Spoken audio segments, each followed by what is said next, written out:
வணக்கம் நண்பர்களே, நான் உங்கள் ஹியூமன் இன்ஜினியர். இன்னும் நிறைய மாணவர்கள் என்கிட்ட ஒரு கேள்வி கேட்குறாங்க. அது என்னென்னா, சார் நான் ப்ரிப்ரேஷன் ரொம்ப லேட்டாக தான் ஆரம்பித்தேன். இப்போ என்னால் கவர்மெண்ட் எக்ஸாம் பாஸ் பண்ண முடியுமா? நீங்களும் இதே சந்தேகத்தில் இருக்கிறீங்களா? அப்படியானால் இந்த வீடியோ உங்களுக்காகத்தான். நிறைய பேர் நினைப்பது, நான் ஏர்லியாக ஸ்டார்ட் பண்ணல, மற்றவங்க எல்லாமே பல வருடங்களுக்கு முன்னாடி ப்ரிப்ரேஷன் ஸ்டார்ட் பண்ணிட்டாங்க, ஒருவேளை நம்மளால் முடியாதோ அப்படின்னு நினைக்கிறாங்க. ஆனால் ஒரு உண்மை என்ன தெரியுமா? நீங்கள் ப்ரிப்ரேஷன் எப்போ ஆரம்பிக்கிறீங்க அப்படிங்கிறது முக்கியம் இல்லை, எப்படி நீங்கள் ப்ரிப்பேர் பண்ணுறீங்க அப்படிங்கிறது தான் முக்கியம். அரசு தேர்வில் வெற்றி பெற்ற பல மாணவர்கள் லேட்டாக தான் ப்ரிப்ரேஷன் ஸ்டார்ட் பண்ணியிருக்காங்க. ஆனால் அவர்கள் செய்த ஒரு விஷயம் சரியான strategy, focused study, continuous practice. அதனால தான் அவங்க பாஸ் பண்ணாங்க.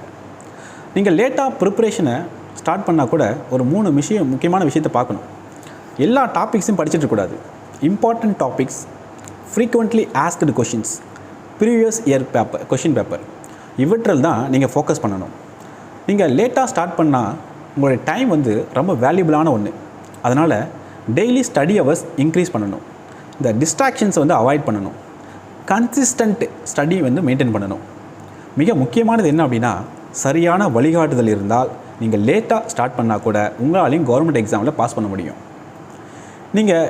நீங்கள் லேட்டாக ஸ்டார்ட் பண்ணியிருக்கலாம் உங்கள் ப்ரிப்ரேஷனை, ஆனால் ஒரு நாள் நீங்கள் அரசு அதிகாரியாக மாறலாம். அது உங்களுடைய முயற்சியில் தான் இருக்கிறது. நீங்கள் அரசு தேர்வுக்கு ப்ரிப்பேர் பண்ண விரும்புனீங்க அப்படின்னா உங்களுடைய ப்ரிப்பரேஷனை இன்றைக்கே ஸ்டார்ட் பண்ணுங்கள். இந்த சேனல் மூலம் நாங்கள் government exam guidance, study materials, preparation strategies இவற்றை எல்லாமே உங்களுக்கு கொடுக்க தயாராக இருக்கோம்.